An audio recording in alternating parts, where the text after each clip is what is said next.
I hope those of you here enjoyed your lunch, and I hope those of you who are joining us online got something to eat as well, or at least took a good break. I want to thank those of you who are online for joining us today and for the questions and comments that you've sent in. Remember, if you do have questions or comments, just tweet them to @DukeMargolis, and we'll take them into account for the development of this session.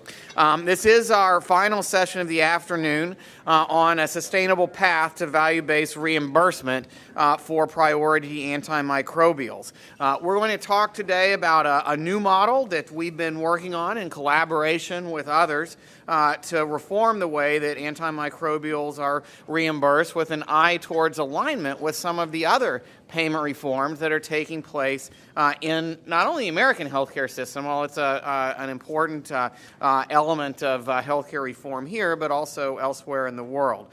This is going to build on the discussions that we've had earlier today. As you may recall, a lot of discussion in the previous sessions, not only on the importance of an additional financial reward for high-value antimicrobials reaching the market, but also for addressing issues like stewardship and effective use when new antimicrobials are on the market, as well as addressing financing challenges to the extent that the proposals that are designed to address antimicrobial resistance can build off of and leverage private funding and directions that the healthcare system is going anyway in terms of reimbursement. That could certainly help with some of the financing challenges that we talked about in the last session as well. So we're going to have a good bit of time to discuss this with all of you this afternoon. We have a distinguished panel joining us to kick off that discussion as well. But before we get to that, I'd like to introduce Greg Daniel again. He's going to provide an overview of the model. Greg? Okay, thanks, Mark. Welcome back, everybody. I'd like to show this. At the last minute, pulled this slide back in. I presented this slide in the opening session today as sort of the fundamental principles that we think should be inherent in any effective pull incentive that comes to play. So I want to zero in on the last bullet there. The first three: comprehensive strategy, appropriate funding, rapid access to funds, aftermarket. Those were well covered with the transferable exclusivity voucher and the market entry reward. But what we haven't spoken about so far, as Mark pointed out, is that we still haven't talked about the true reimbursement for these kinds of products and how that reimbursement mechanism might mirror some of the existing shifts that are happening across the healthcare system, largely away from fee-for-service and towards volume-based reimbursements. And that is sort of the inertia that has led to our sort of new proposal that I'll be sharing in just a few moments. Just quick as background, healthcare expenditures are on the rise. More emphasis lately has been on value and quality. Providers and payers are implementing alternative payment models, APMs. MACRA is in effect. Providers and payers are being incentivized to have an increasingly larger percentage of their revenues based on alternative payment models like bundled payments, episode-based payments, medical homes, and accountable care organizations, all intending to shift from volume of intensity of patient services, but to enable more flexibility in how services are provided. So the concept is higher payments for better measured results and lower overall costs. Provider support for care coordination, innovative care delivery like telehealth, home care, all of these things are traditionally hard to reimburse under the fee-for-service system. There aren't good CPT codes, for example. And so the idea is to enable providers and incentivize providers to offer these new innovative ways that really do address patients' needs and meet patients where they're at.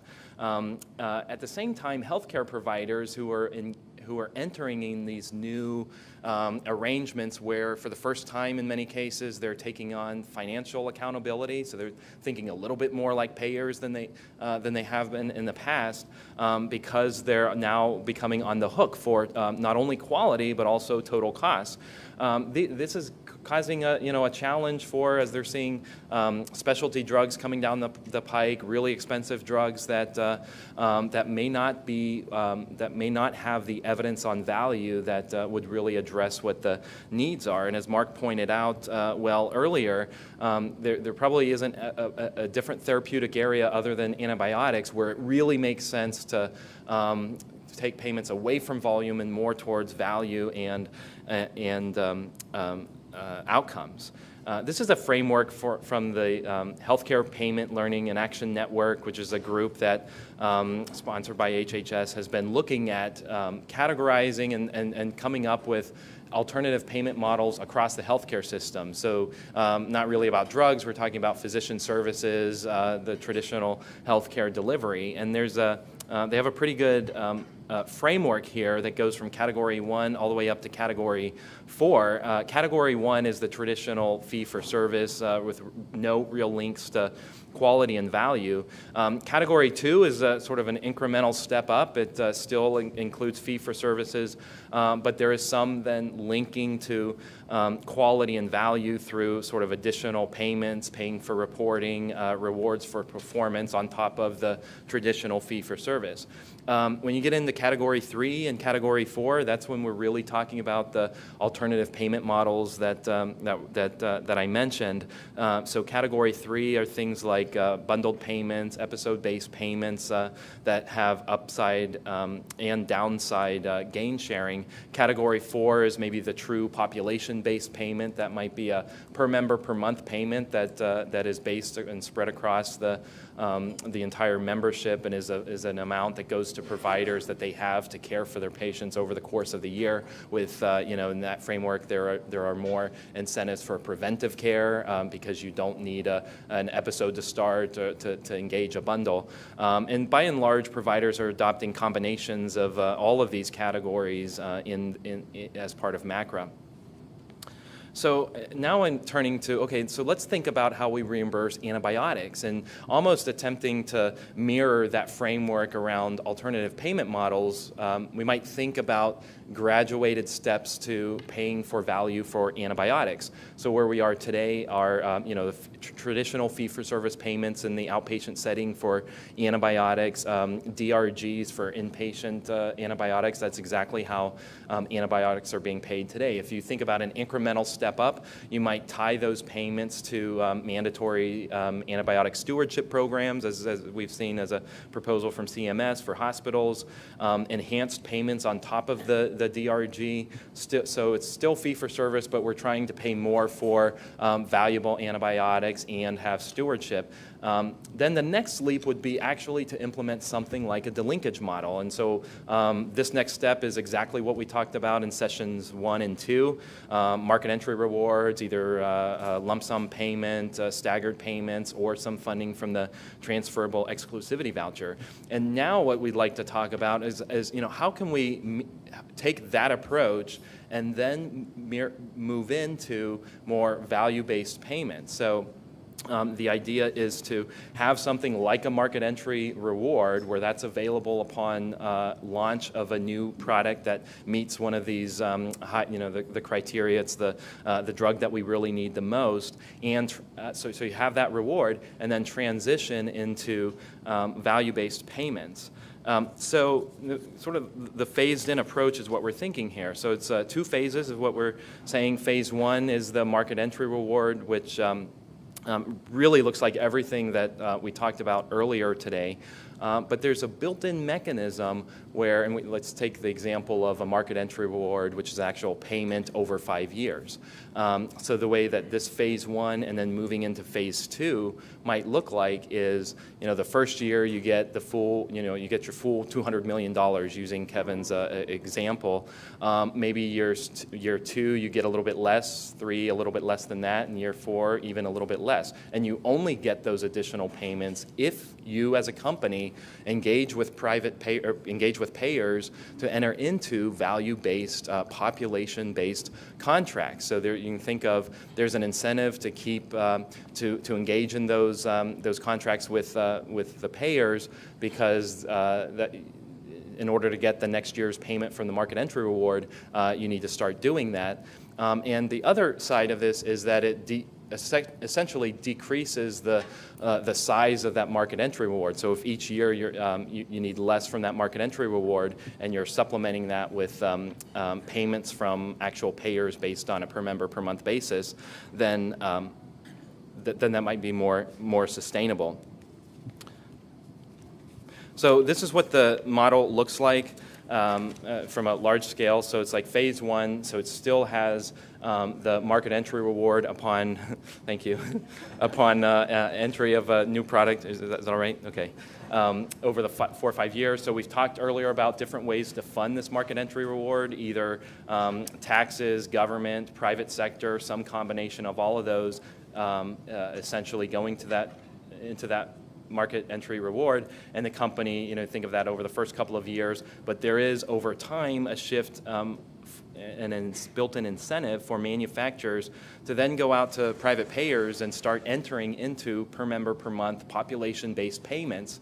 The advantage of moving into the population-based payment sector is that payers would pay for access to the drug to make sure that it's available when needed. The payment is not based on volume but spread across the membership, and it puts payers in a position to enter into direct contracts with the manufacturer so that you can ensure that there's certain conditions are met. The drug is available when you need it. The drug is effective for what it's intended to do. One of the challenges with new drugs on the market are oftentimes they don't come with the evidence, the clinical real-world evidence that payers and providers really need to better understand what is the value of these products in the population that are using it. And while the ability to develop real-world evidence on a brand new antibiotic that's not used very often might be challenging, it does enable, over this period of time, for manufacturers and providers and payers to gather that evidence when it's there to really understand the effectiveness of this drug. So I'll just move on. So this is almost communicating the same thing, but really drives home what this phased-in approach might look like. So again, using a 4-year, it's easier to fit on a slide. So year one, maybe the entire $200 million for that company, just like the standard market entry reward that we talked about before. Only companies that meet the particular, it's only used for drugs that meet the restricted criteria, addresses an urgent pathogen, and all of those things would apply here. Year two, you can think of maybe only 75% of the sort of $200 million that a company needs would come from that market entry reward. The company is on the hook for the remainder to come in from these value-based, population-based payments from the payers. One condition on that is in order to get that 75%, the company needs to demonstrate that they are getting additional revenues via this population-based contracting with the payer. Again, so then moving on to year two, perhaps only 40% of that $200 million comes from the market entry reward, and the rest come from direct contracts between the manufacturer and the payers on this population base. And then essentially moving over to fully, the revenues that come in for this particular drug is based fully on these population-based contracts with the payers. This is complete delinkage. The payment for these drugs are based on a per member per month payment spread across all members regardless of the actual utilization of the product. It puts payers in a position to ensure, to continue these contracts and to continue engaging with the manufacturers that the drug is available when it's needed, that it is effective for its intended purpose, and can effectively, by layering in private payer payments, can effectively decrease essentially the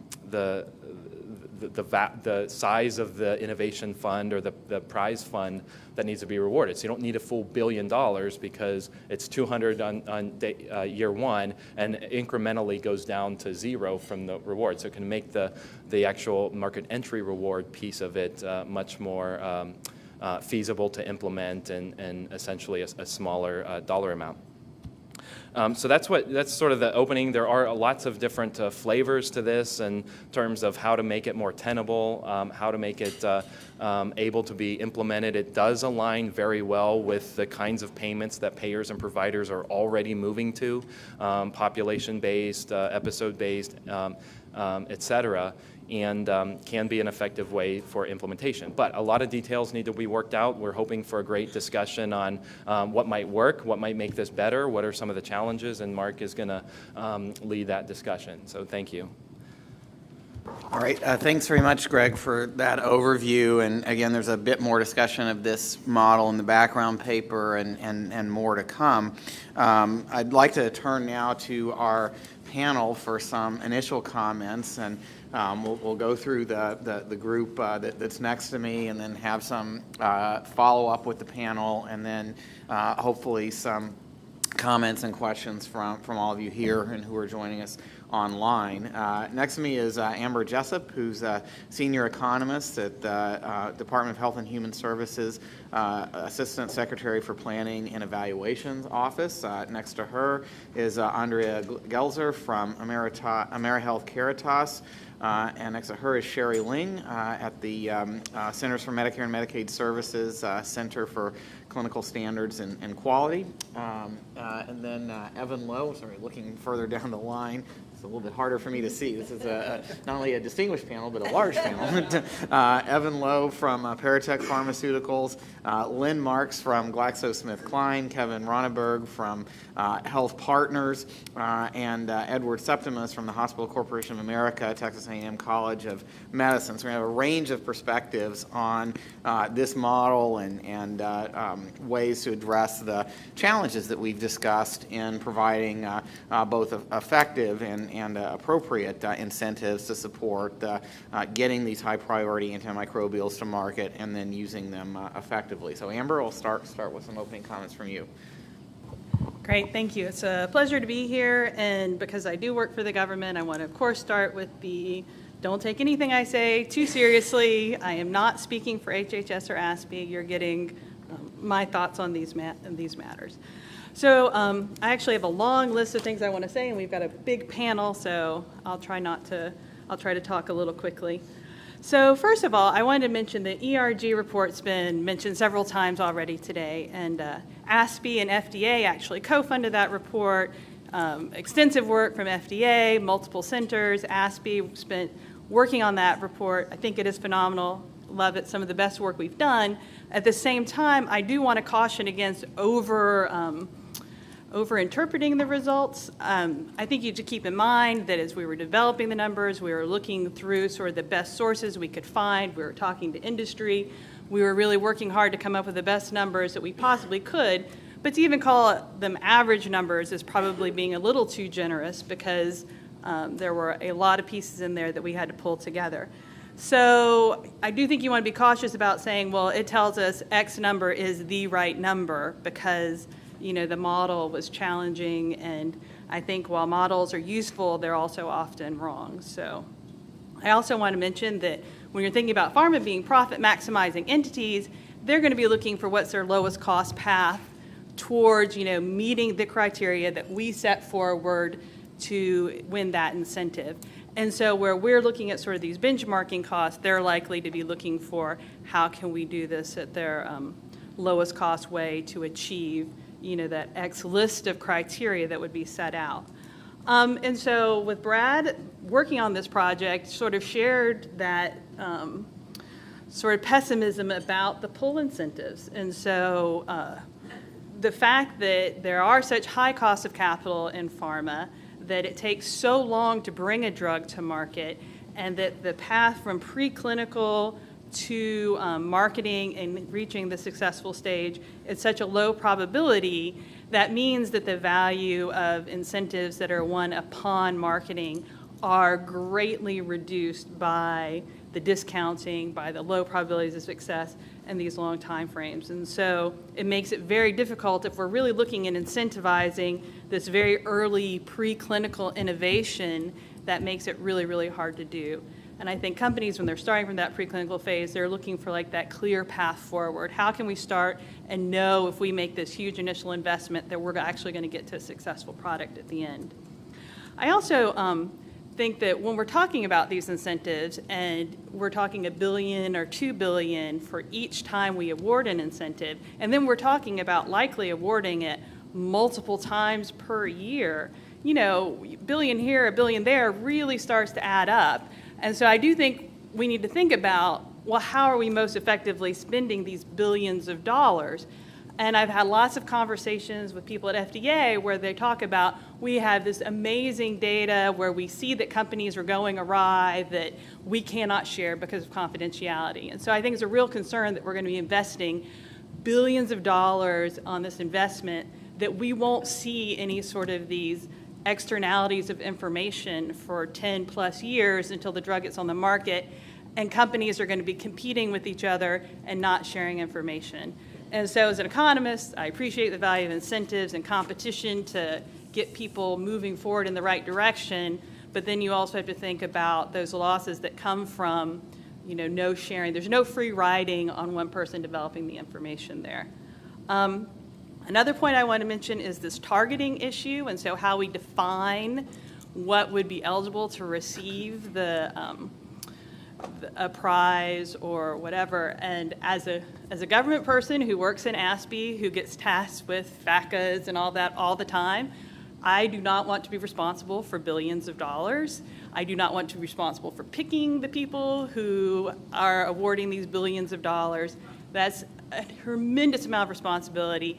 Very, very, very difficult to define those properly and make sure we're setting in place the right parameters for something where we're talking about, you know, a 10-year time horizon. And so I think the first panel was maybe a little more sanguine about this because, you know, maybe they haven't done FACAs before and been through that whole process. So, sorry, I have a long list of things. I also want to mention value because I'm an economist. We love talking about value. We think about it all the time. And we love well-functioning markets where you have prices and you can talk about demand curves, and it's very easy to identify willingness to pay and value. Unfortunately, healthcare is not a market like that. And so when we're talking about these value-based payments, I think we also have to keep in mind how difficult it is to define value. I spend a tremendous amount of time in my job. I talk to other economists and EPA and other agencies who are constantly trying to define value for products that don't have well-defined markets. And to be honest, we spend a lot of time debating over methodology. What's the appropriate methodology? How are we valuing it? As an economist, sometimes we come to a reasonable degree of consensus among economists, and then I talk to, you know, my political boss, and I try to explain it to him, and, you know, he or she laughs like, that's the silliest thing I've ever heard because I'm not an economist and I don't like your whole framework for approaching this. So I think the difficulty of defining value is extremely something you cannot let go. Also, complexity. I'm concerned about the complexity and difficulties in implementing a lot of these because as a government person, I can tell you, economists, on one hand, we love complexity. We all think we're very smart people, so we like really intricate approaches to solving problems. But when you're trying to actually implement things in the real world, complexity makes that extremely, extremely difficult. And then my last point, I promise, I'm a little concerned about the value-based approach that Duke Margolis laid out because it's not clear to me that there's any marginal cost to using the drug. And so I'm a little concerned that if you have like, here's a flat, you know, it's like the buffet, you pay a flat amount to get in, and then you're like, well, I've got to get my money's worth, so I'm going to eat as much as humanly possible. So I know, even as an economist, I should know better, and yet I still avoid buffets because I know I'm going to go back for that, you know, second piece of cake. So, sorry. Thank you very much. A great list. Andrea? Andrea Gelzer, and I'm from AmeriHealth Caritas, and we are exclusively in government programs across the country, primarily managed Medicaid. So obviously, managed Medicaid, we see a lot of individuals with hepatitis C, we see a lot of individuals with HIV, specialty drug costs are burgeoning, and we feel it.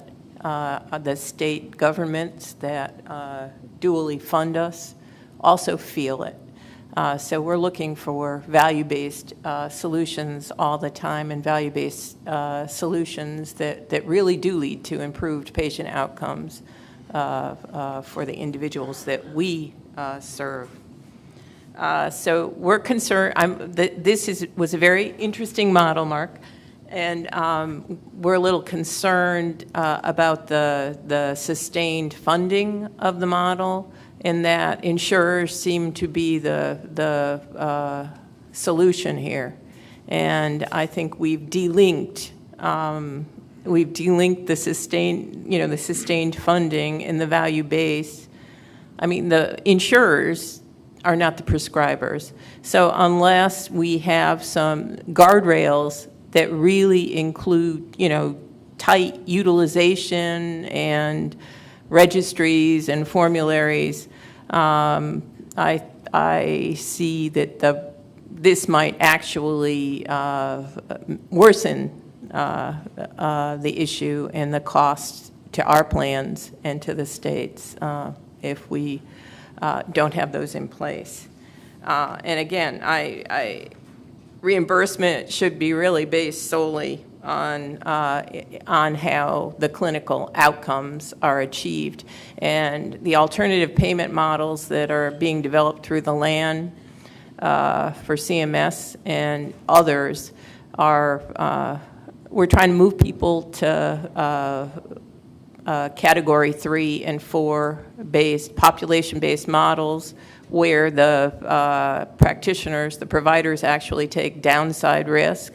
So there's been no mention of downside risk to the pharmacy industry or to the developers of these antimicrobials. And similarly, again, you can't delink it from that whole if you're trying to get to a population-based payment, the costs of the drugs have to be included in that whole actuarially agreed upon amount that you're paying. I don't think you can have separate payments to a pharmaceutical company and separate payments to the integrated delivery system and the providers who are writing the prescriptions. And I guess I'll just wait until the discussion. Thanks very much. Sherry? So, good afternoon, all.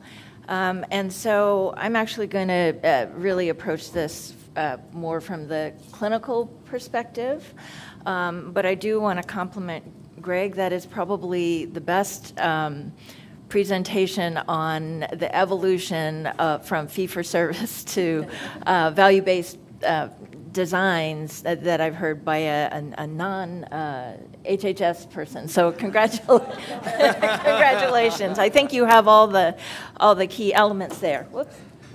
And so just to build on some of the comments made thus far, it's really important when you think about the CMS perspective and the background, we have specific authorities and we're a very operational agency. When we talk about value, we have an operational construct, which means putting cost and quality on the same page. And so just aligned with comments that have preceded mine, we have to ask ourselves, what are the costs, but also what are the outcomes that we achieve for those costs? And those outcomes really have to be focused on outcomes that matter to the beneficiaries that we serve, whether they're Medicare or Medicaid. It's very, very similar. The outcomes have to align with better health, better quality, and also smarter spending. And that's just the broad strokes that Greg alluded to.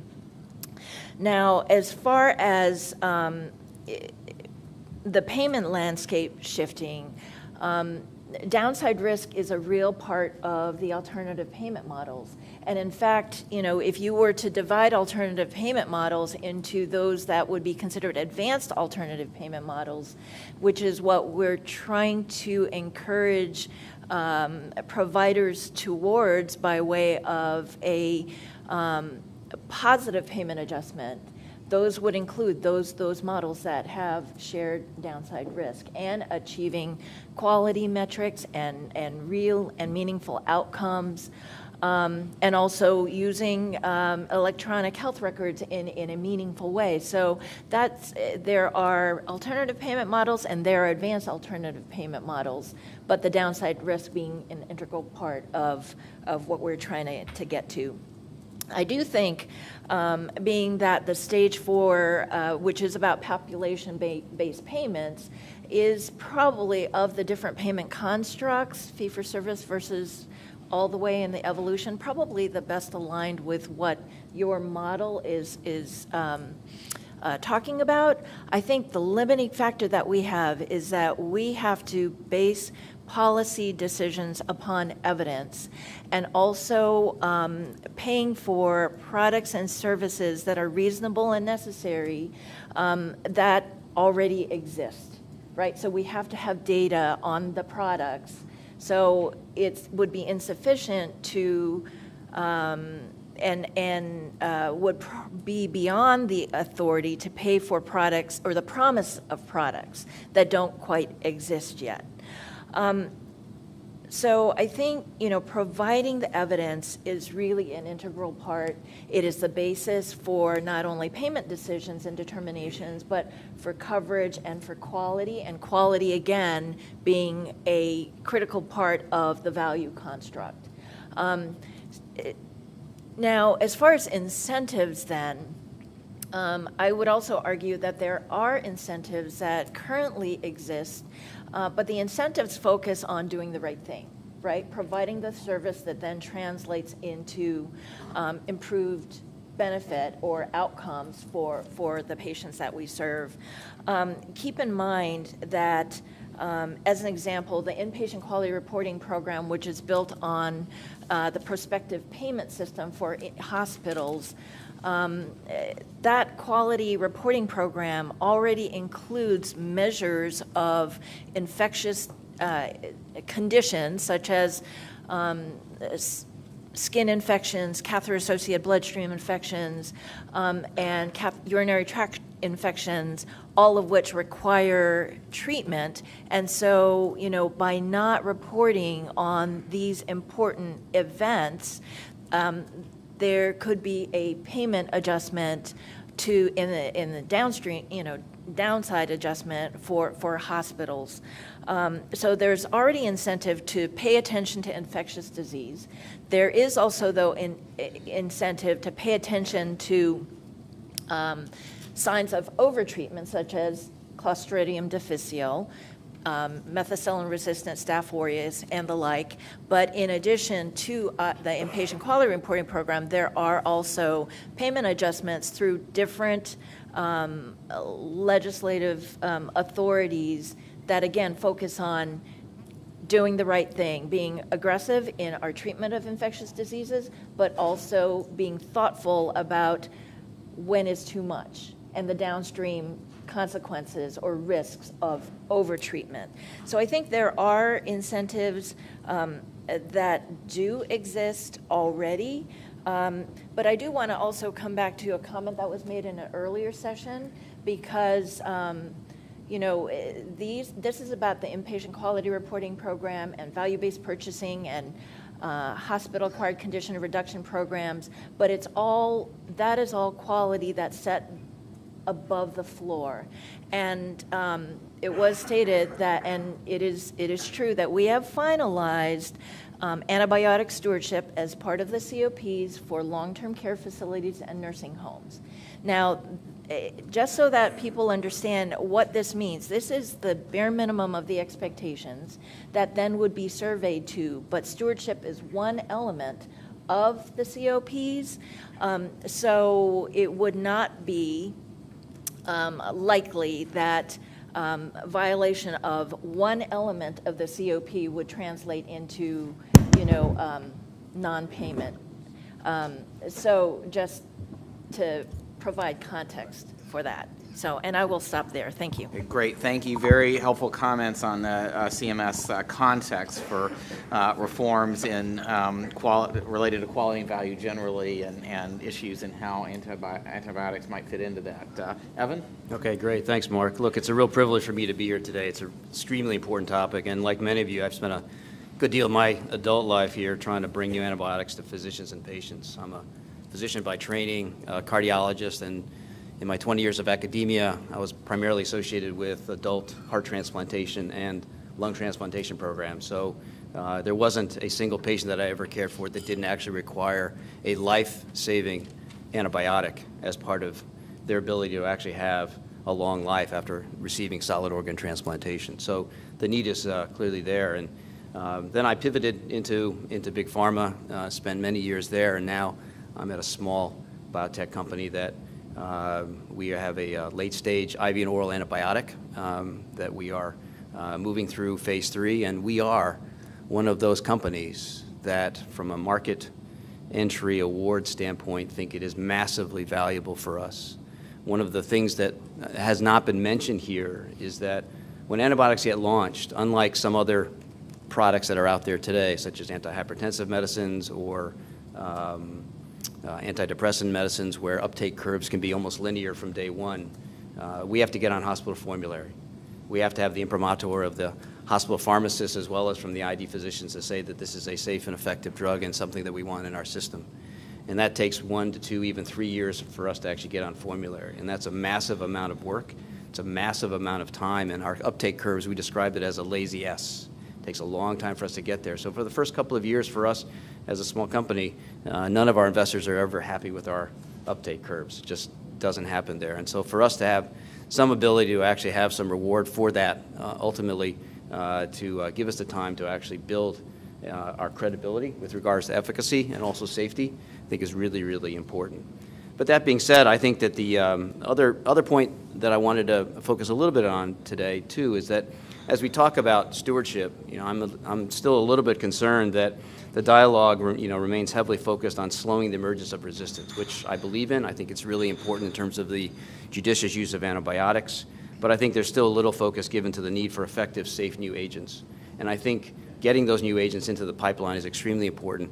And I think we've forgotten about and have not talked about the value of oral antibiotics today, because if you look at the care of individuals that need specialized IV antibiotics for CRE in the ICU, that's a tiny, tiny fraction of the patients today that require antibiotics. And if you want all of us to actually have our intercession with an antibiotic at that point of care, I don't think that's really a smart way to actually have our society decide that from a value standpoint that we actually couldn't have an intervention earlier with a well-tolerated oral that keeps us from having to get hospitalized down the road or have an oral that can actually get us out of the hospital. I think the challenge here, though, is actually how do we think about these value-based approaches to reimbursement. And I think CMS's acting administrator last week, Andy Slavitt, made some very interesting remarks about drug pricing.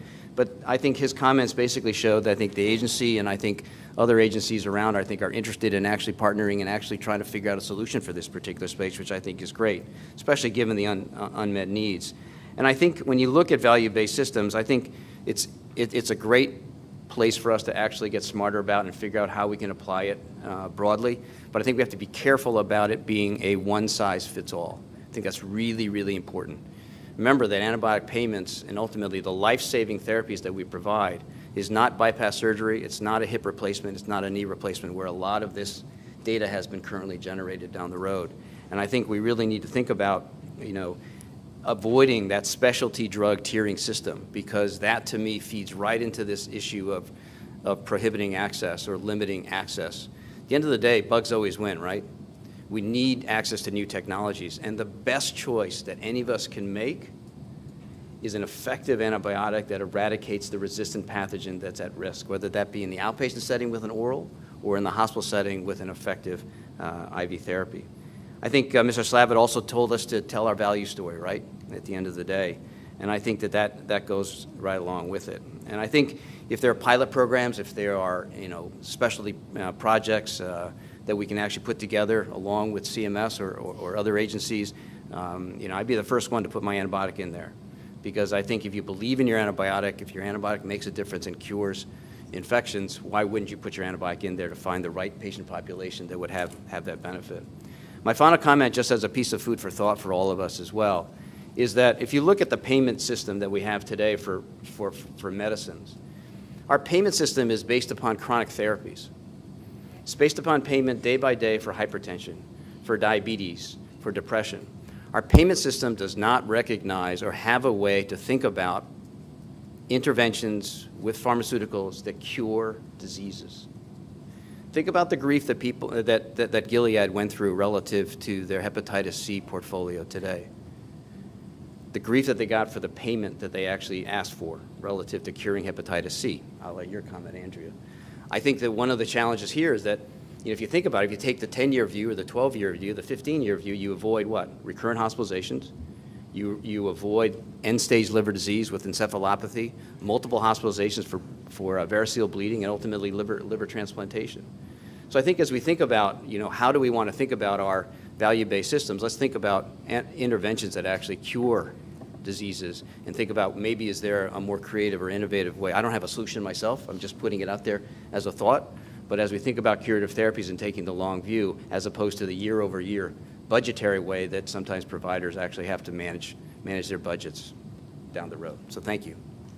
Thanks very much, Evan. Yeah, I'm Lynn Marks, been with GSK over 20 years. My background is as an infectious disease physician.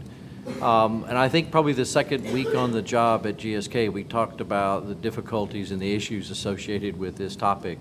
And we've made a massive amount of progress to this point now. So my biggest plea is that we actually turn the discussions and the papers into actions and start trying different models, not trying for perfection across the board, but trying to put in place some things and to learn as we go in terms of this.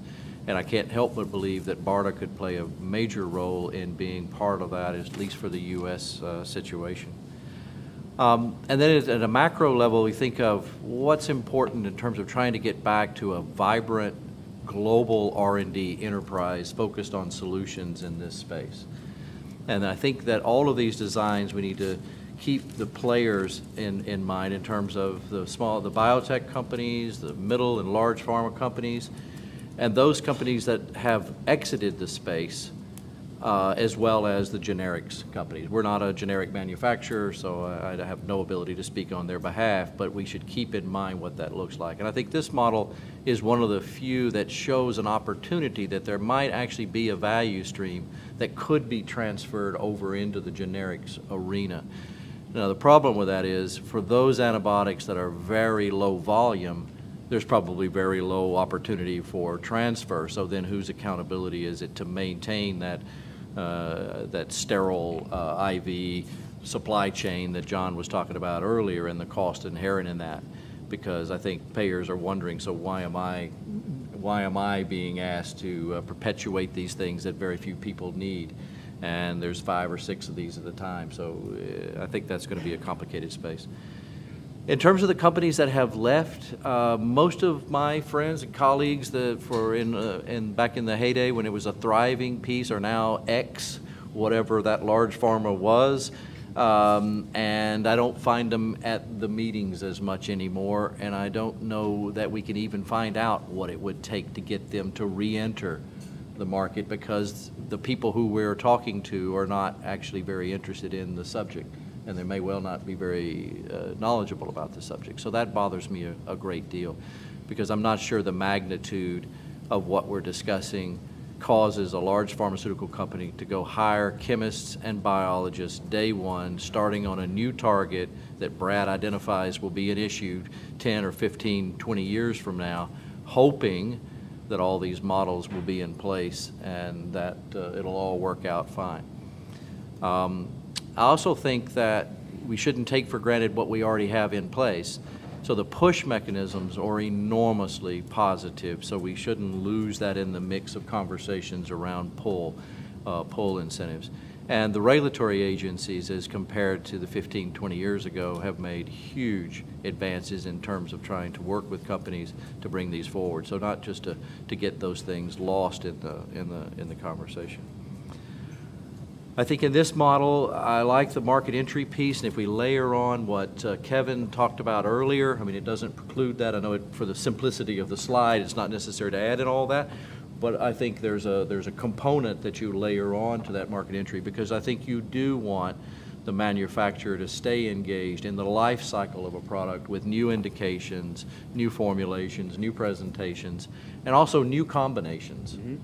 Because as we get physicians looking at an antibiogram that just has R's for resistance all the way down the sheet, and they come up and find one S here and one S there, they're going to put them together in combinations that have never been looked at unless we're more proactive in trying to study those and work together across companies to bring those forward. And thus, the needs for things like clinical trial networks, et cetera, would facilitate that kind of thing.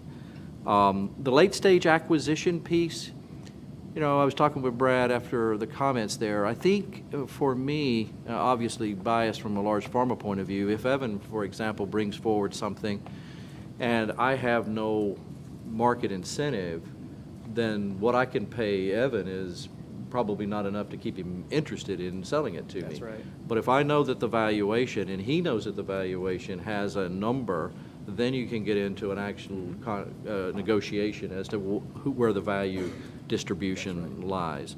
And even you could even think of downstream in terms of what it would look like if we could get additional indications, and you could build that into the deals and the contracts. So I think it does help drive those kind of things. As terms of stimulating discovery, I also believe that might actually increase discovery, because now we have a mechanism and a market to drive that piece for it.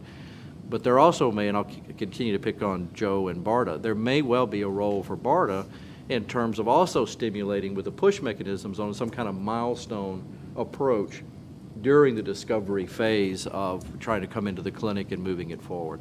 But I do think large pharma is going to be important, just because I can't imagine as a small company trying to globalize into 150, 200 countries with regulatory support, you know, all that.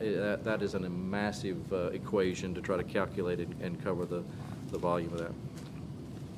And I think the targets that we need to look for downstream 10 to 15 years from now are very hard to do. In fact, it's even hard to try to study drugs on agents that might be causing a problem in the future, because you may or may not have them today, in terms of how do you even study them. So how do you make your targets for that? So that's going to be a complicated piece of that. And then the evaluation piece, we haven't talked about it much today, but most of the drug development work that's being done early is in a non-inferiority mindset, because of the challenge and difficulties of showing superiority with hard to find and study populations. And, you know, the whole idea of a payer going, well, trust me, this has more value than the generic that I studied it against, that is going to require some sophisticated conversations in terms of why that's true. And I think the value that antibiotics bring in and of itself on an individual patient basis is one measure of the value.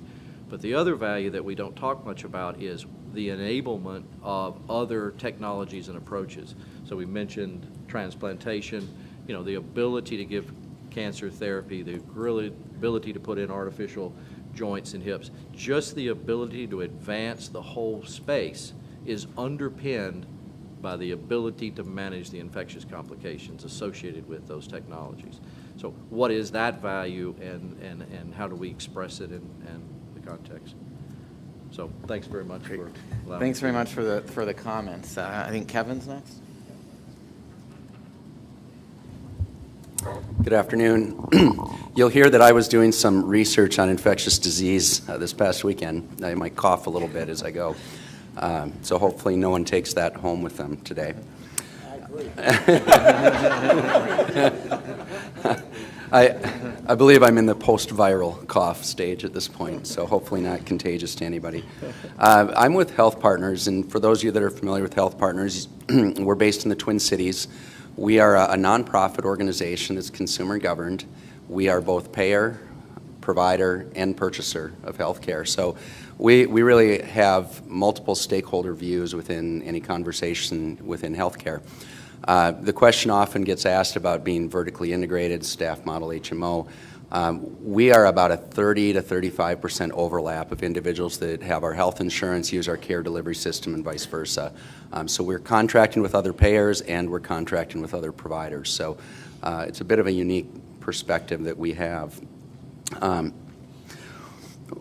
One of the things that I want to mention, and I think it's coming up but worth reiterating, is the value proposition and the focus on the triple aim, which is everything that we talk about is rooted in triple aim.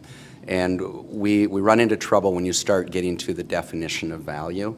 And as I've listened to a lot of the conversations here, and I'm glad you brought up oral outpatient therapy, because I think our minds go right to the unfortunate situation that Tatiana had, that, you know, these are not all ICU critical care cases that we're talking about. Some of them is antibiotic use to prevent infections during transplant and other procedures. And then there's the scale of the individuals who have sinusitis, bronchitis, and are they using antibiotics appropriately? And, you know, we've seen with recent examples how we can drive resistance really quickly by spreading the use of these antibiotics really fast.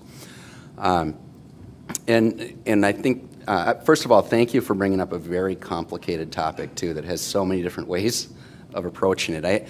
My head goes to, you know, which problem are we trying to solve? Because we keep bringing up so many different problems today. One of them is the discovery and bringing a drug to market. And I don't know enough about that. You know, it sounds simpler to me because I don't know enough about it.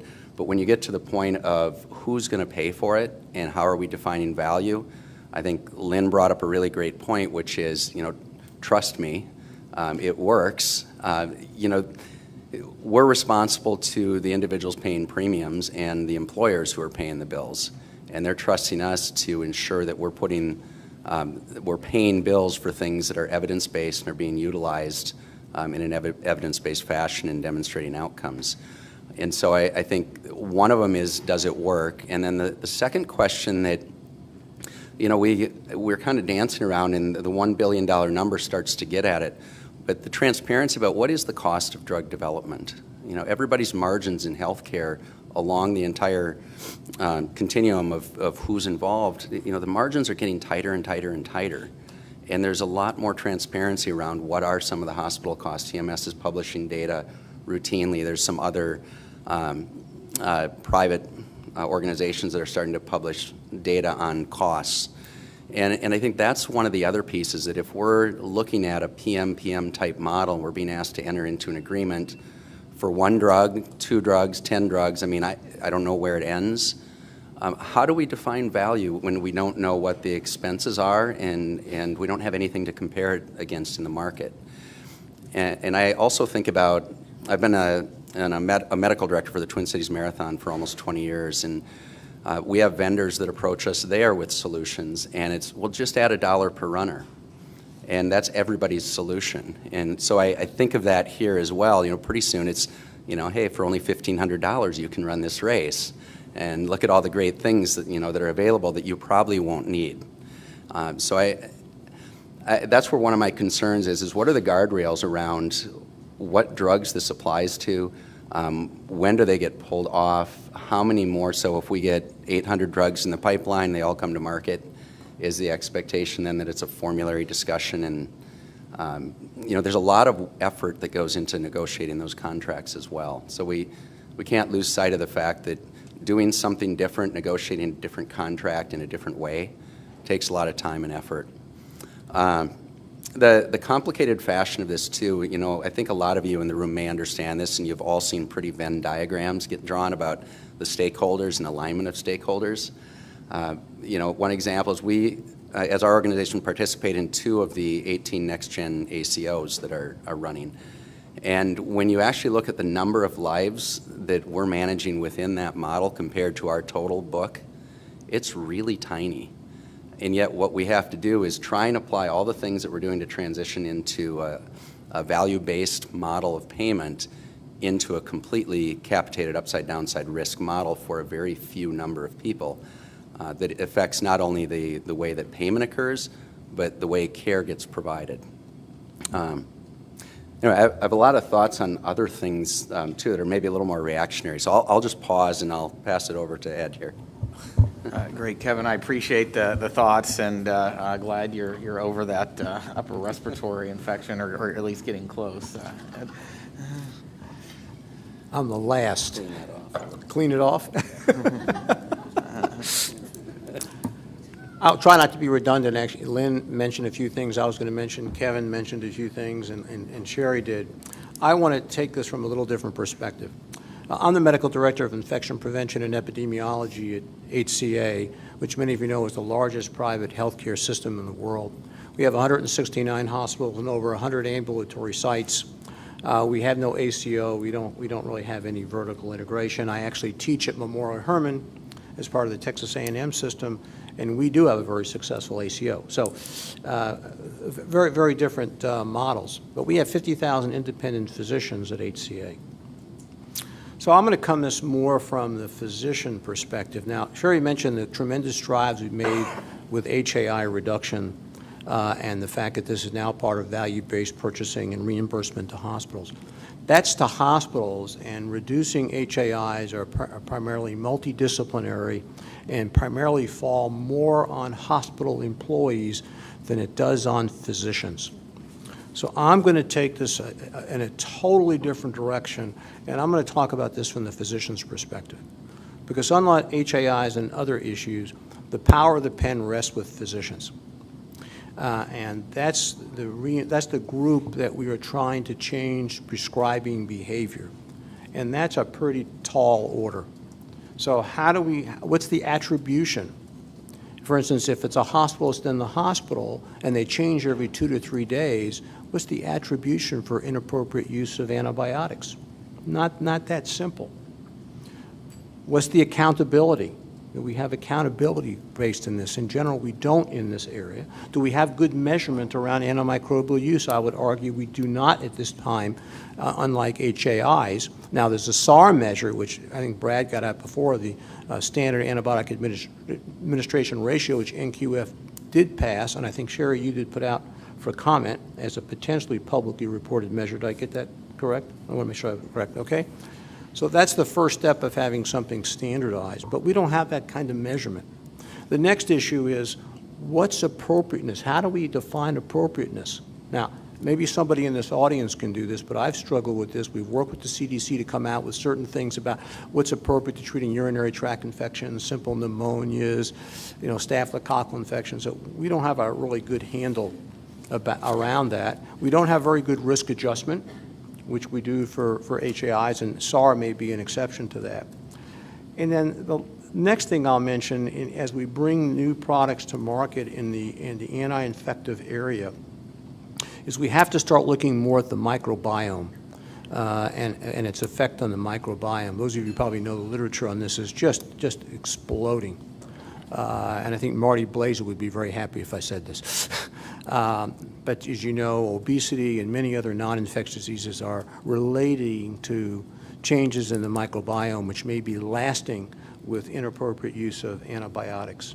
I do agree with the concept that this has to be looked at across the continuum of care if we're really going to be effective at this, and it needs to be on a community basis, which gets to the triple aim that is mentioned. And lastly, one of the things that drives a lot of overuse and misuse of antibiotics is diagnostic uncertainty. And I think better, more accurate diagnostics to give physicians comfort in what they're treating is helpful. Are we going to look at appropriateness based on empiric use versus targeted use? Totally different animals. And lastly, we should always look in anything that we do and build into any measure or effective, and that is the unintended consequences of what we do. And I don't want, this is not a CMS knock, so don't misunderstand me, Sherry. But I'll use the SEP1 measure as an example. Fantastic that we're raising the visibility of sepsis. No question, and sepsis and stewardship, as you know, are closely linked. But my concern is like CAP, when we had that 4 to 6 hour, we had to give that first dose of an antibiotic, that any patient with the whiff of sepsis that comes into RED is going to get the full sepsis bundle, even if their diagnosis is unlikely to be sepsis. So I think anything we do in this space, we have to be looking very carefully at unintended consequences. I'll stop there. Great. I want to thank all of you for bringing important perspectives and ideas to this discussion. And I guess that goes to where Amber started. This is a complex topic that we're dealing with in terms of addressing the problem of antimicrobial resistance. So what I think I'll do is just maybe make a few comments before turning further to the discussion based on what I've heard so far and how this kind of effort might fit in. First off, this is a focus primarily on rewards for actually getting a product to market. As we've talked about a lot today, there are a number of important obstacles years before you get to that stage for companies that are discovering and translating basic research into early stage development. Before they're even going to start thinking seriously about this phase of getting products that work to patients. So we're not trying to cover all of that in this panel. I would, if we have time, like to turn back to how important maybe one versus the other is. We've heard some somewhat different views about that, and maybe how to make all of these incentives and supports and new steps fit together well. So we are focusing on payments that are occurring when a product gets to market. And there, in the spirit of trying to keep it simple with a complex topic, is really just the fundamental idea here is a manufacturer gets additional funds if they, number one, have developed and gotten approved and made available a antimicrobial that really works to address an important public health threat. And number two, and that's kind of the distinct feature of this discussion this afternoon, are on a track to getting reimbursement for that product, getting payment for that product that is aligned with value, not with the traditional volume-based payments in healthcare. And this is an overall trend and a challenging process that, as you heard from people who are dealing with this every day, Andrea, Kevin, and others, this is not easy to do. But I would emphasize something that I think Evan highlighted, which is that if there's ever a mismatch between how we're paying and what kind of payments are needed, this is probably the area. Evan talked about how current payments for drugs, which are volume-based, are really good for chronic diseases that you just want to keep using the drug on an ongoing basis. Now, set aside where there might be some overutilization or misuse problems there as well,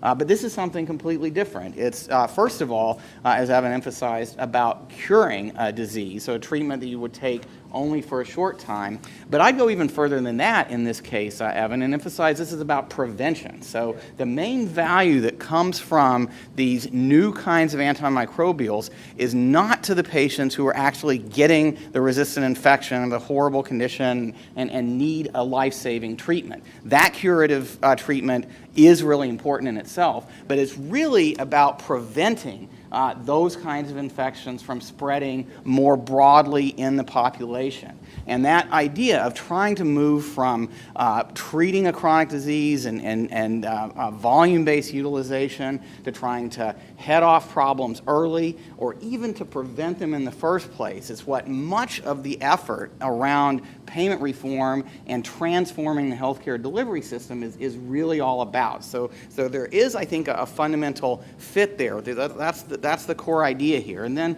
just like everything else in health policy, it gets more complicated with more potential for unintended consequences from that point.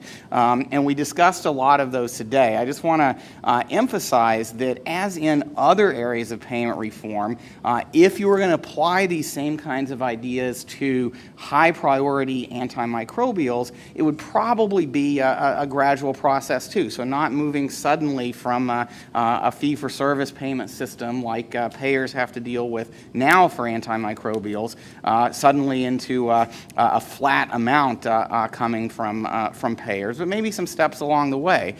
So if you go back to that chart that Greg put up, as we move away from fee-for-service, Category 2 was fee-for-service with some up or potentially downside adjustments on the fee-for-service-based payments. There are some models for drug payment being implemented today in the United States for chronic disease drugs that do have a value-based rebate component rather than a volume-based rebate component.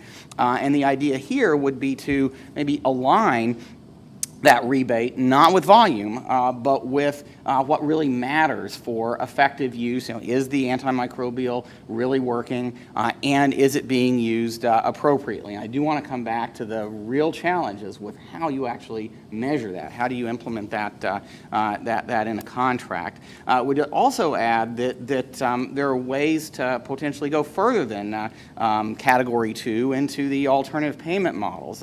We've talked, and you heard on the panel, about some efforts to, as Andrea said, I think the goal of many of the AmeriHealth reforms is to move into Category 3 and Category 4, not necessarily all the way over to fully capitated payment, but payments that are more tied, have more of a link to value or things that we want in the healthcare system than just volume. And you heard Sherry talk about some initial steps in that direction with the conditions of participation. I like the way you described that. It's sort of like table stakes, kind of a very, it's kind of a minimum entry criterion for being able to participate in Medicare, and there are a lot of different components to it, not just this one. And we heard also from others on the panel about how CMS further incentives for hospitals and providers can make a really big difference. With many people, I think, generally saying some supportive things about steps that payment modifications for hospital-acquired infections have had. So upside and downside penalties on the providers for either preventing or in cases where they haven't prevented, having penalties related to occurrence of hospital-acquired infections. Those have gone way down. Now, there's some unintended consequences there too, and some questions about how much of this is reporting, but it seems like some real effects from those models. So if there are similar steps coming for antimicrobials where providers may at some point, physicians who are prescribing antibiotics may at some point be facing some measures related to appropriate use and avoid over-prescribing, the idea here would be to align the payments to the drug manufacturer with that. So not having manufacturers in a position where they need to seek additional volume of sales in order to meet revenue goals, but rather have a strong push from the way that this market entry reward is provided to align with those physician payment models. If there is a payment incentive for physicians or other healthcare systems related to appropriate use of antibiotics, having that same kind of measure extend to the drug manufacturers might be a good way to get them lined up and working together towards effective stewardship, as well as paying for the drug itself. So that's just a little bit of additional context based on the excellent comments so far. I do want to turn to discussing some of the particular issues that came up now, but you all should feel free to add in further thoughts on anything that I've said as well. And I'd like to turn to the actual process of making this market entry reward work, and in particular two components. One, which we talked about this morning, which is what is the mechanism and criteria for awarding this new payment for the government, from the government or from public sources. And then the second is what are the mechanisms for implementing these value-based payment models? What would make that more feasible? feasible, and I'd like to particularly focus on what kind of measures could be used there, since that issue came up a lot in the panel discussion.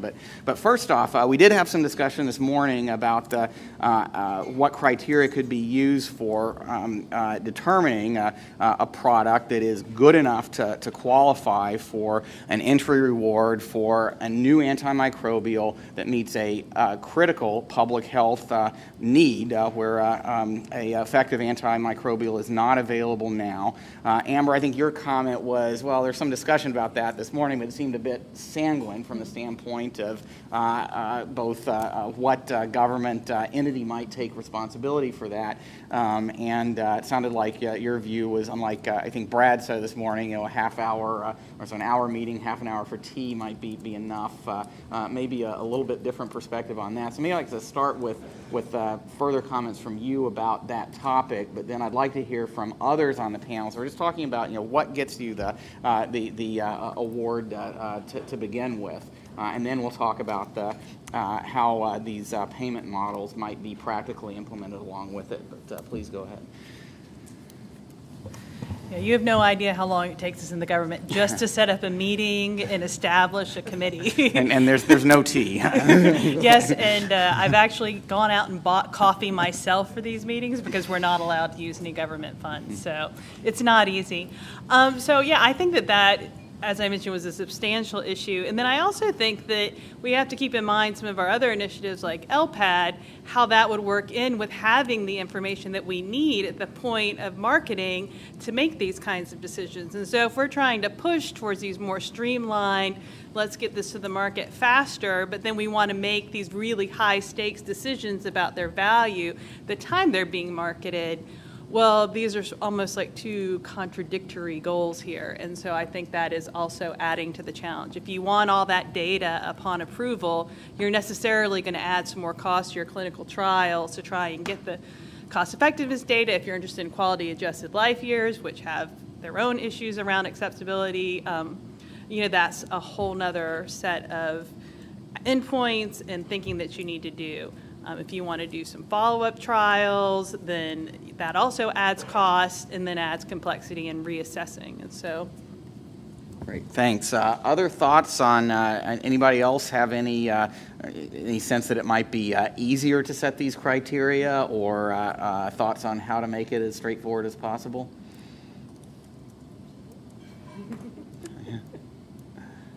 Sherry, please go ahead. I wish I did. Yeah, there was more optimism this morning. I think, again, thinking operationally about what criteria there are for unmet need, as an example. Like, can we anticipate that there will be an unmet need? I think would be a tremendous advantage. And getting back to some of the comments made earlier about, finding the right population to demonstrate that this need is met is likewise really important, because when it comes to matching up patient need with care that's delivered, that is where we would be able to hit the target. And there's a tremendous amount of clinical uncertainty in a volume-driven system, right? That I believe we have opportunity to help mitigate because of the push towards greater continuity and better coordination. Right now, in my clinic, I still see patients, and there's uncertainty. Did I get it right?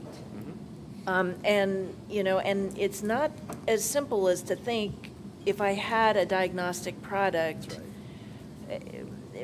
right. That would be helpful, but it's not going to be complete. You always worry about the negative predictive value, exactly. Right? You always worry about what you're missing. You worry about what you're missing, yeah.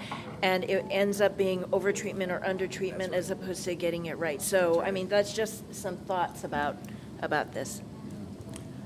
Let me follow up on just what Sherry just said. The C. diff testing is a classic example of this, by the way, in the sense that we thought that PCR was going to be the answer to our problem, and it's created more confusion and over-treatment and probably over-reporting because it's a lab ID issue. So, and I do think you're right that the clinician needs to know how to interpret the diagnostic test correctly and how to act on it, and we don't always do a good job with that. But I wanted to get back about the fact that I think it might be easier to target which type of drugs we might want to incentivize, but it's going to be a little bit more difficult on the back end to decide on how to use it more appropriately and create value. I think of the LPAD discussion and that we wanted to bring drugs that had a very limited indication, and I think it might have been you, John, who mentioned what we want to put on the package insert, only the way we want it to be used. But we also discussed, that was Brad, okay? But we also discussed about whether or not we should have a patient registry or we should use NHSN to sort of track these patients as well.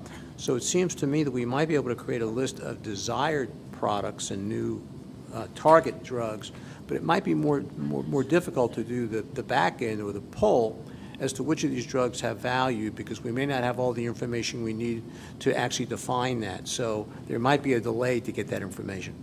Okay. Sorry, go ahead, Andrea.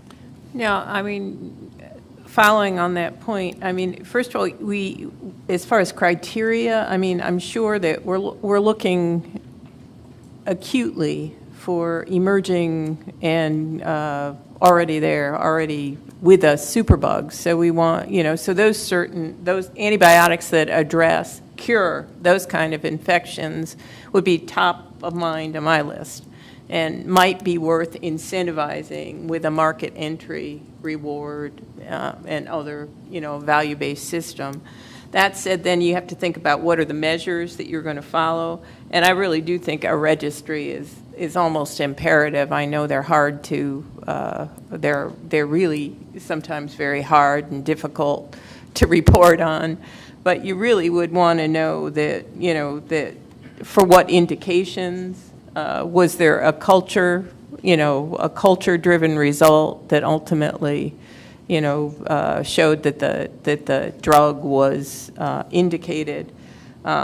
Was there adherence and completion of a course of therapy? I think those are just some of the quality metrics that you would certainly want to follow to assure appropriate usage. Go ahead, Evan.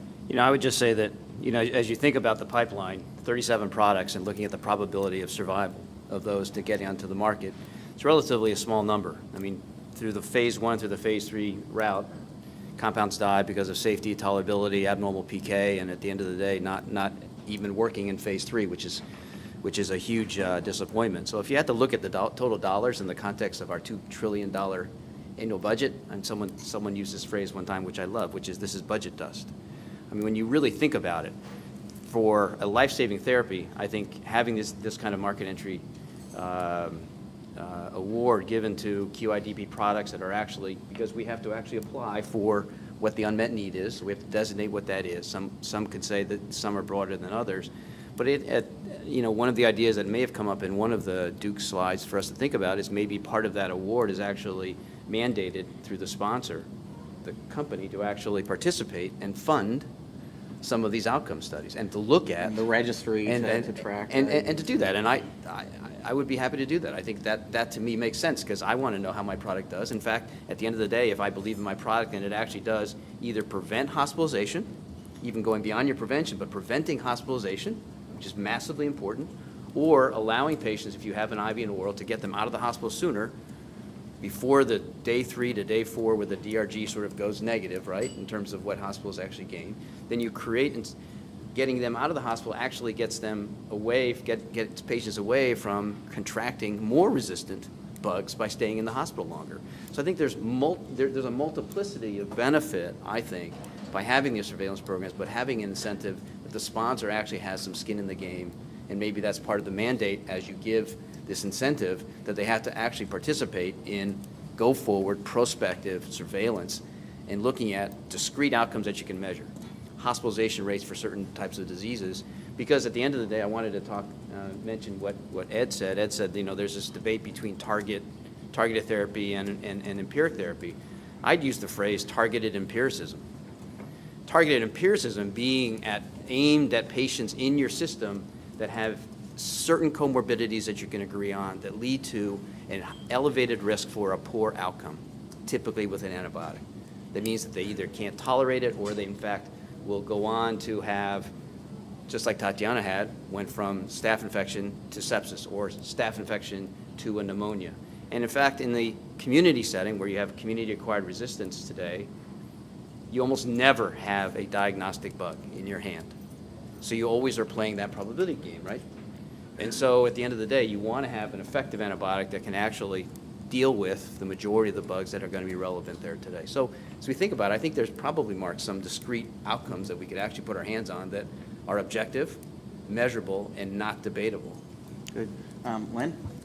Yeah, I'm just going to call for partnership on this because, currently a hospital has no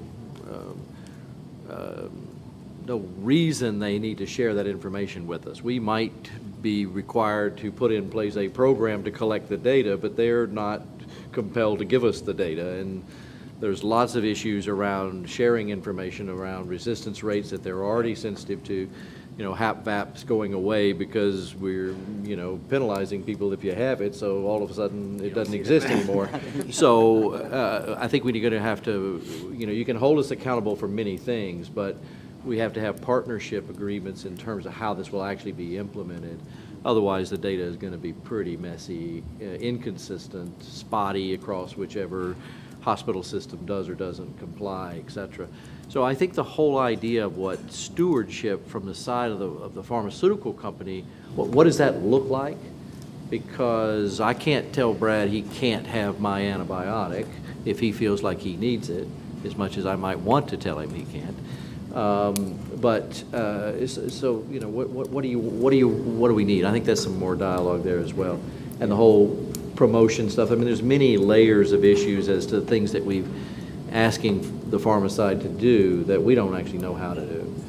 In GSK, we've stopped incentivizing our sales force on volume of any drug, regardless of therapy area. We changed the whole model globally so that that's not how we reward our sales force. So that's easy for us to do, but I think you're wanting us to participate in education. If we just said we're going to walk away from this, we're not going to talk to you about anything, I don't think that's what you want, because physicians are going to call us. So we have to be able to respond and help. So I think the fear of us promoting could drive the unintended consequences, which is we can't bring to bear what we're really good at, which is telling people about the risks and benefits of our product. I think that's right, and I also think that the payers, Andrea, and the physicians and the providers might be more comfortable and supportive of those interactions if they knew you were being reimbursed not on volume but on tracking well in a registry and making sure that that the antibiotic was continuing to hold against otherwise resistant organisms, and the patients who were actually getting it were ones that looked like they had clinically appropriate indications, and some of the other measures that Evan talked about. So I don't want to pretend that we've solved those hard problems, but we've talked about criteria for market entry. We've talked about how a measurement system related to value might work, and some of the challenges to implementing it, but how it might work. I want to go to the was it Evan, the budget dust comment is paraphrasing Amber. I mean, somebody's budget dust is somebody else's $1 billion, and we are living in an era where, in all seriousness, and it's not just based on the outcome of the election, where there's a very high level of public concern about the extent of public spending overall, and especially on healthcare programs. So I think this is an area where there's been bipartisan national interest in doing something more, but definitely in whatever is being done, have as much leverage, bang for the buck as possible on any public expenditures. One of the reasons that our advisory group was interested in this proposal is that it was really trying to not just be a standalone government program coming in on top of everything else going on in the healthcare system, but a program rather that would leverage private payments, including payer payments in the healthcare system, in the direction that payers want to go generally towards more value and emphasis on cures and prevention. So that's one motivation for this effort. But let me come back to this issue of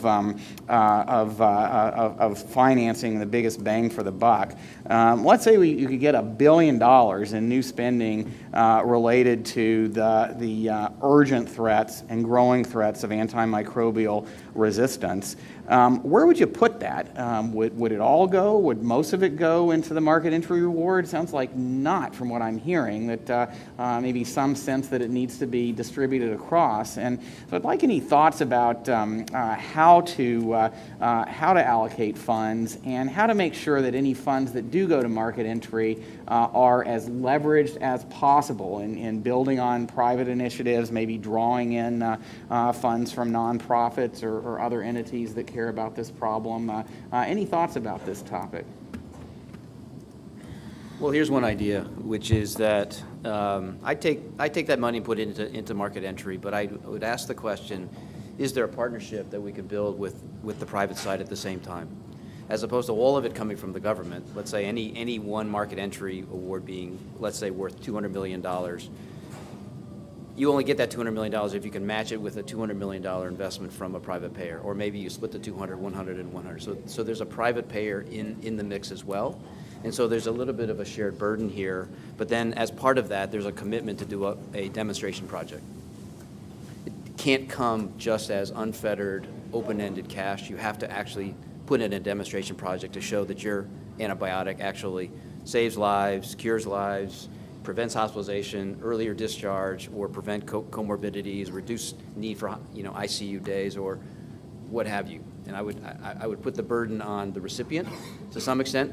There should be some of those dollars that are just there to relieve, I think, that early 1 to 2 years where they have need to get on hospital formulary and get market access and do that, so they have time to do that negotiation. But maybe there's a quid as part of that, of having the private side also participate in order to make $1 billion go to 4 or 5 manufacturers, as opposed to $1 billion, which was used earlier, as to that just going to one pharma company. Other thoughts? I know it's a big question. Well, I think it's interesting, and I can speak from our perspective as a nonprofit. Our medical loss ratio is like 94, and so when you start talking about millions of dollars, it's more than budget dust, I think was your term.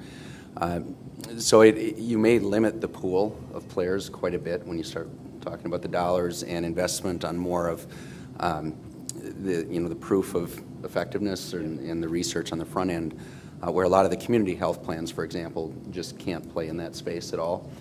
So I think you just need to be cognizant of, are there winners and losers that result on the back end of that, as opposed to does everybody benefit, and is it fair for the bigger for-profit payers, if they contribute, would they get their fair share but not more than that? What about in some of the integrated delivery networks? Is that more of an accessible place to do a demonstration project?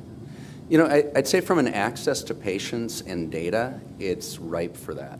It is. From a standpoint of contributing funds for it, that's almost a non-starter in our environment. We have, I think I said earlier, predominantly commercially insured, so less government business. And I can tell you, anytime I'm talking to an employer, a broker, or a consultant, they are so focused. They're double and triple down on the affordability leg of the triple aim right now because of costs. And it's affecting their ability to stay in business. And in fact, I was at one conference in a specialty drug manufacturer. Their head of benefits sat next to me. And she shared how conflicted she is that she's a fiduciary for the plan, and then their drugs are on the formulary, and it was killing her budget and her responsibility and some of the internal pressures that existed. So I think we need to be really cognizant of the burden that this places not only on insurance companies, but it's the employers that they represent, and then ultimately with the rise of consumer-directed health plans you know, I don't know what the number is right now, 40+%, at least in some markets. This trickles down if you have a $10,000 out of pocket. This is the consumer that's paying the bill on these things. So we really need to be thoughtful about the stewardship on. And Kevin, on that point, how about not new funding from payers, from insurers that are trying to deal with these cost pressures and getting more value from the dollars they're spending, but redirecting, and maybe for Andrea too, redirecting the current funding that's going into basically fee-for-service contracts for antibiotics into something that's more along these lines for paying for effective treatments and maybe moving away from paying for overuse or inappropriate antibiotics. I would just add, I think you're going to need CMS to lead on this and then put together a collaborative of payers. If you're going to try to demonstrate the value of this, you need a critical mass of payers and a critical mass of appropriate patients for whom to test the model. Let me go. We've got a bit of time left, so I really want to thank the panel for a vigorous discussion so far. We do have a little bit more time for comments, questions from those of you who are here and from people online. Remember, Twitter feed at Duke Margolis, tweet to at Duke Margolis. You don't get to ask the first question, do you? Or all right, Greg. Okay, how about I do? This is not our usual procedure. Okay, that's fine. For those of you on Twitter, it's Greg Daniel. So I just wanted to also thank the panelists. Kevin, you brought up a really good point about guardrails. This model, this is basically the first real venue that we've showcased this particular model, the transferable exclusivity voucher and the market entry reward. This isn't the first venue that has been discussed, so it's been thought of before and has had comments before. So really the stage that we're at are, what are the guardrails? And I applaud Amber, Andrea, and Sherry for your initial comments on what you brought up were really good things to consider. The free rider issue, I mean, would these actually be free for providers? So we need to figure out how to align the payments to the providers that make sure that there's skin in the game. And Andrea, you brought up, does this really mean that the payers would be supporting all of this? And I think that's another guardrail in the sense that, depending on how the market entry payment is structured, that may not include funding from the private payers, but, private payers do have a vested interest. So the PMPM payments might be from the private payers, but the other portion of the award might come from other mechanisms that we talked about this morning. And then both Andrea, you and Sherry brought up the issue of downside risk, which is, I think, a fundamental piece to this PMPM payment that, it does put the payers in a position to work with the manufacturers, and if the value is not there and the effectiveness is not what they, everybody thought it was, or if the drug is not available when you need it, so there's not a healthy supply chain, then that all puts could potentially put the manufacturers in sort of the downside risk situation. And then Evan, your point about using this also as a model to incentivize evidence development and use it as a mechanism to make sure that there is somebody that can help develop the evidence, track either in a registry or other ways to really get at the real world evidence. So I just want to thank all of you for helping us to initially set up these guardrails.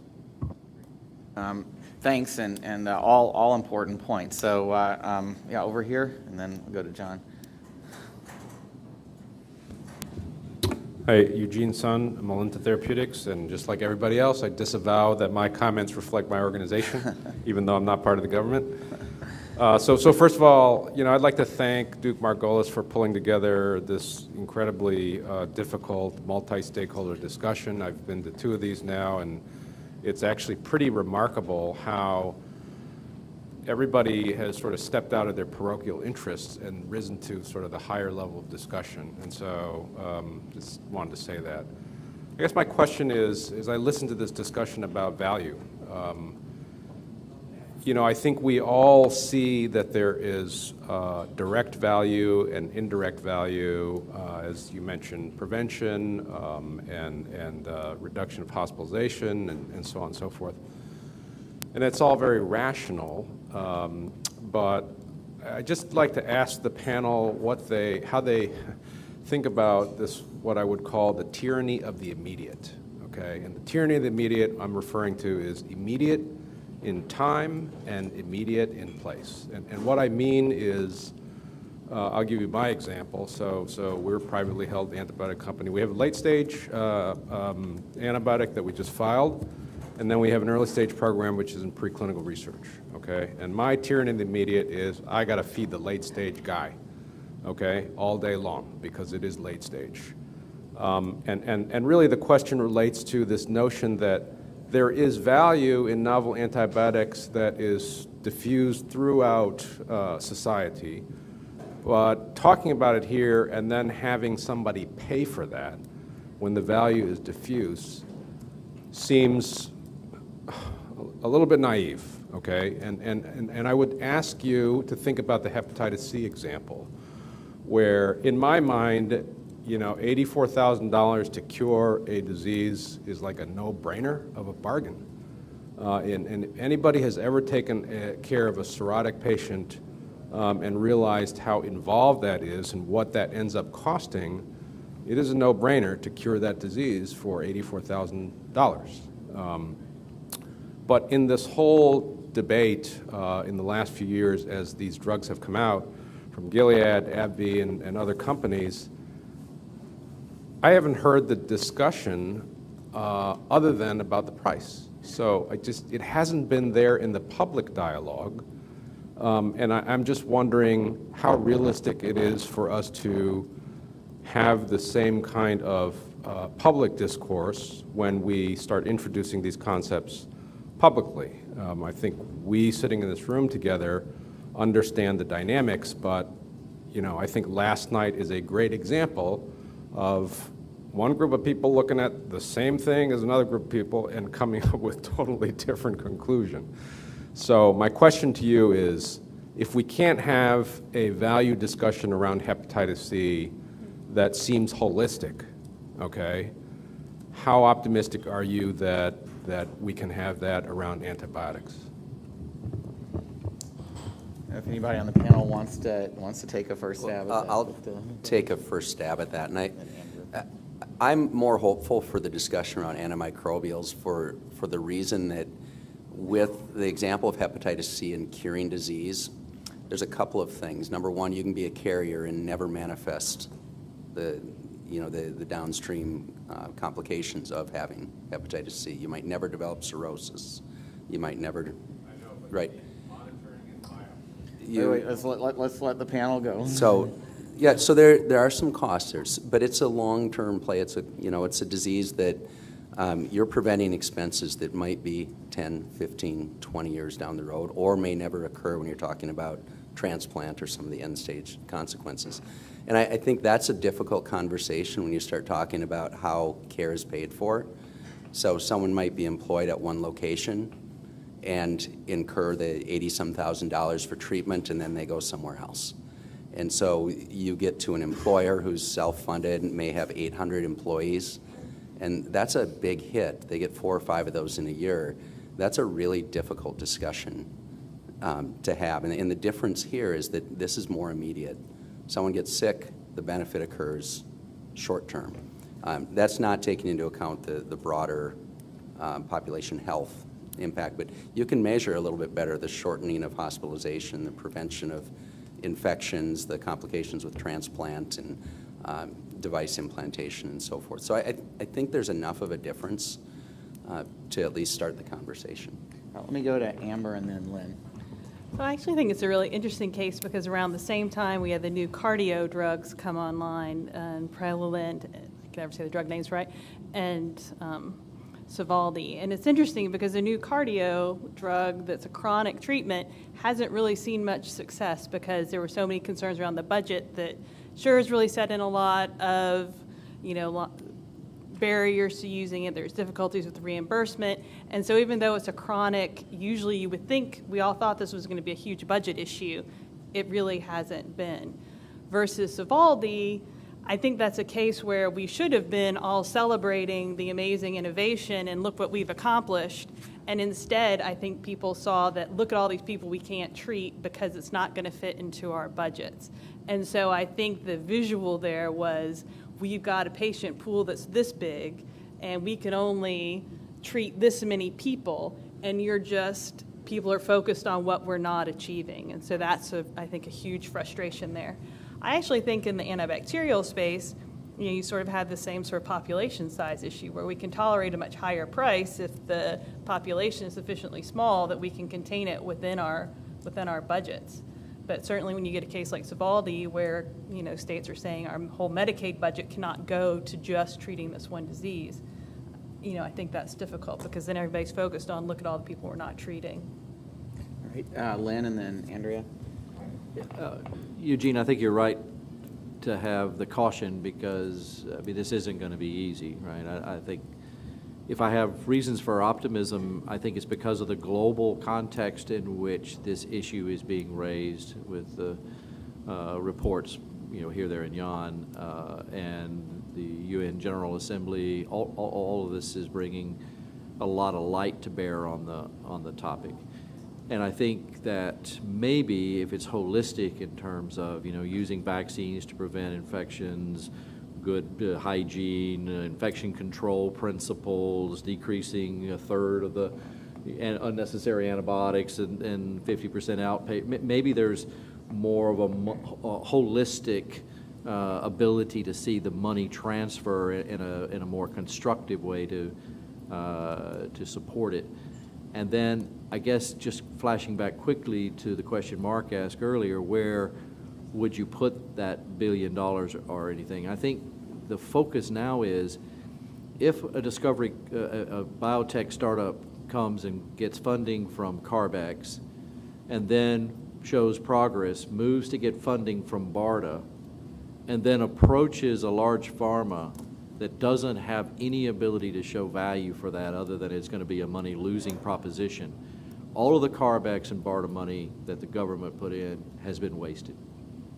So hopefully that virtuous cycle reinforces that, where now we move from the dialogue to the action piece. Andrea? Yeah, I was just going to say that any high-cost new drug, new specialty drug that's released now, it's going to be released. It's going to be released based on certain clinical studies that have shown its effectiveness. But in the case of hepatitis C, the evidence-based criteria for using the drug were really pretty murky at the beginning. And as far as Medicaid, the states are supposed to reimburse us based on an actuarially, sound payment. Those payments did not include the cost of hepatitis C drugs. So I think there's a catch-up or a lag period, and there's going to be a lag period for all of these expensive medications that come new to market. I think eventually they do catch up. And if our HIV spend is significant, but there are real evidence-based protocols in place now for HIV, and it's not the same big issue. Mark?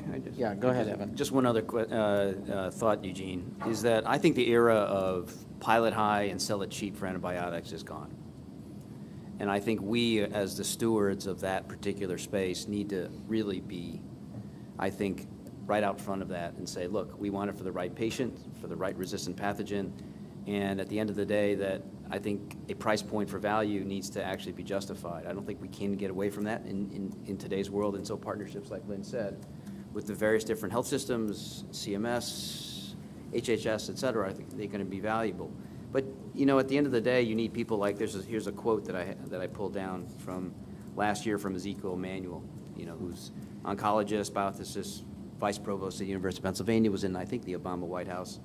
He said, even though antibiotics are life-saving, they do not command a premium price in the marketplace. As a society, we seem willing to pay $100,000 or more for cancer drugs that cure no one and at best add weeks or a few months to life.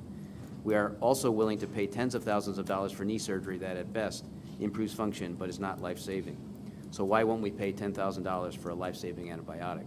And I'm not advocating that $10,000 is the right price point. I'm just saying that there is some price point that actually equates to the value I think also the price point is something that will help with physician decision-making about whether this is the right patient for the right antibiotic, because you're going to get a big blowback from your patients who are going to say, even though the copay is taken care of, I'm still not going to pay the rest, and go find me another cheap $10 antibiotic, which, as we know today, there aren't any good generics out there today. So I think I think that there's an evolution here, but I think we in this room, I think, can be really champions in pounding the floors and getting out there, but also finding champions that don't have quite as much subjectivity as we do in terms of how valuable we think antibiotics are. All right. John?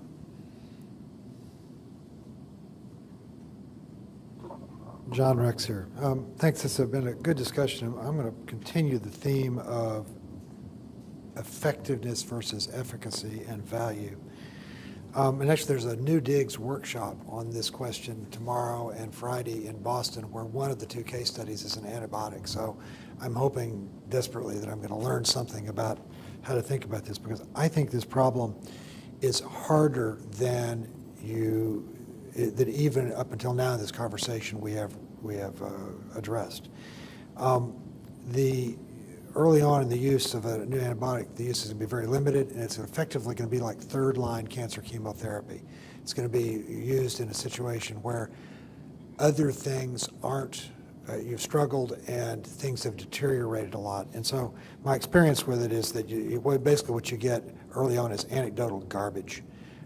And the real demonstration of value comes from the microbiologic capabilities of the new agent, which is something you can demonstrate in the laboratory.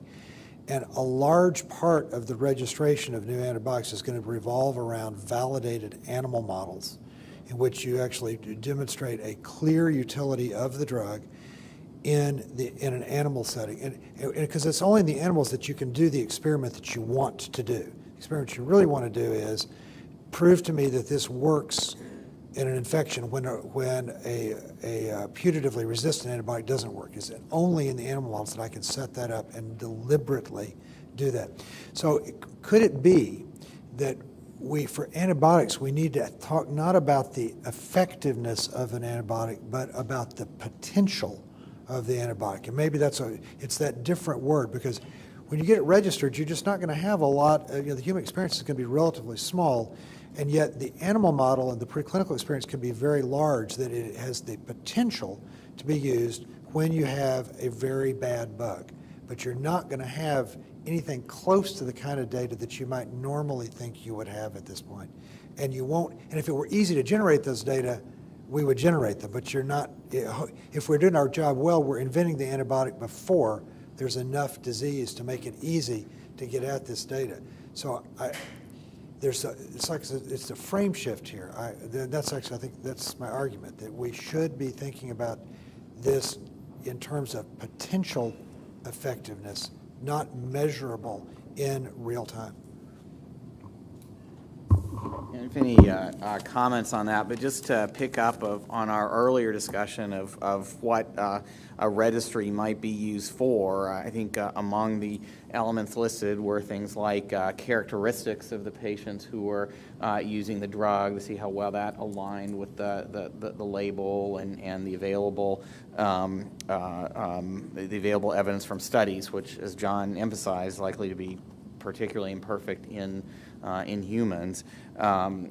Measures of appropriateness, perhaps, and complication rates and the like, which again, it's like other real-world data, not necessarily clear evidence on efficacy. But then also, I think we talked a little bit about, but maybe perhaps also on this list would be continued evidence from, say, CDC, public health monitoring, that this antimicrobial is continuing to show activity against otherwise resistant organisms. Now, none of that is at the level of sort of confirmatory, randomized, definitive studies that the antimicrobial is as effective as we'd like. But I think that's actually pretty close to the reality that we deal with in a lot of areas of evidence today. Was it that Rob Califf likes to say only about 14% of medical practice is well justified by high-quality randomized clinical trial evidence, and that's in cardiology, not infectious diseases. I don't know that that's that may be a great ideal to aim for, but I'm not sure that the steps here are aiming to necessarily get there right away so much as aiming to move us beyond where we are in terms of empiric use of antimicrobials that may or may not be appropriate, let alone efficacious. But I appreciate any other thoughts from the panel on this. Thank you. So I think you're right. This is, John, this is hard. It's harder than it appears. We actually have to also not only, think about this in a longer term, so the episode is longer than what we think, and also it's not as complete as we think. To your point earlier, Lynn, I think, how we actually do this as a health system, we are going to have to learn as we go to some extent, right? And I think having the data about who's at risk, who can benefit, and also with what treatment and when, I think that's information that all of us need, right? I mean, we on the healthcare delivery side, you on the company and drug development and implementation side. I think we also have to think of that real improvement can happen even with the evidence that we are starting to collect.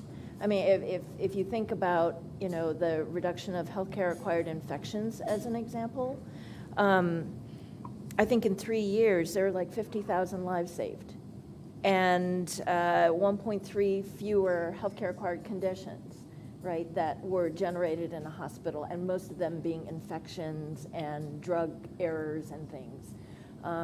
And it does save a great deal of cost. And so how we actually look at this has to be a learning system, has to be broader than what we originally thought about. So really want to thank you and the organizers for actually starting this conversation and sustaining it over time. All right, and there definitely needs to be more to come on this. I have time for one more quick question. Go ahead, Helen. Hi, Helen Boucher from Tufts.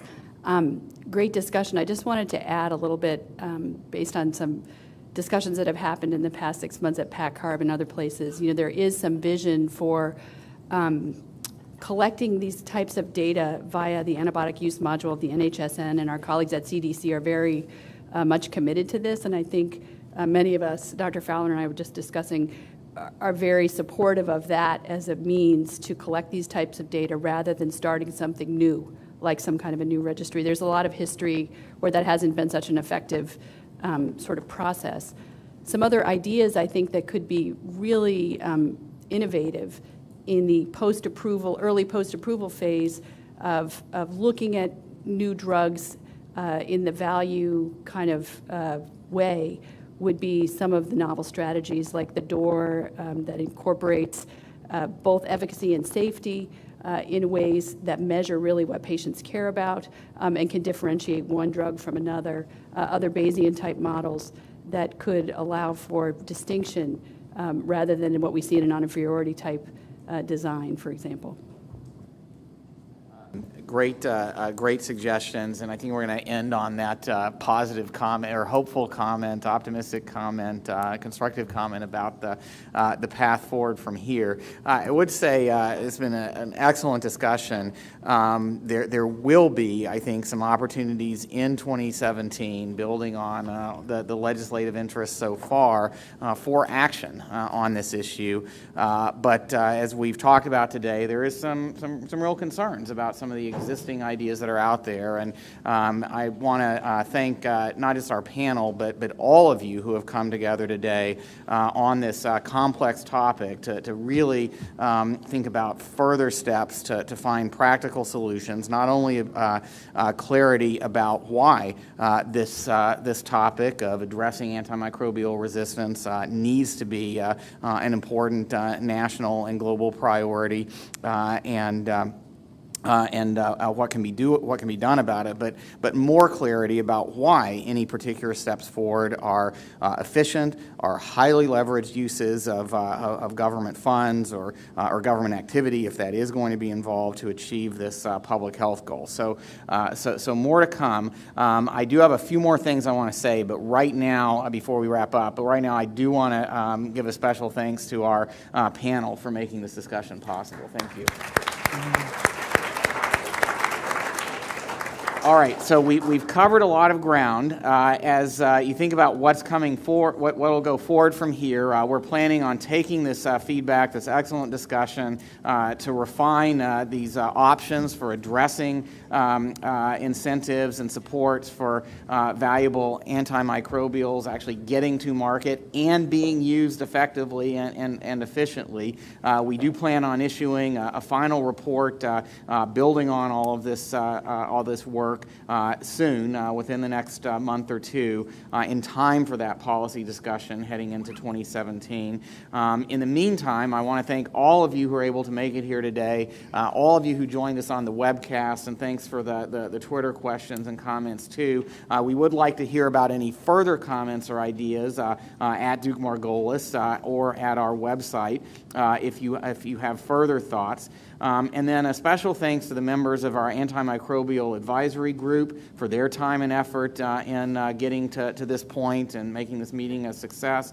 And a special thanks to the Duke Margolis team, including Greg Daniel, Monica Schneider, Joanne Kian, Joanna Klatzman, Brittany Wise-Goddard, and particularly Gabrielle Avazzari for just a ton of work to get us here. Thank you all very much for coming today, and we're looking forward to next steps.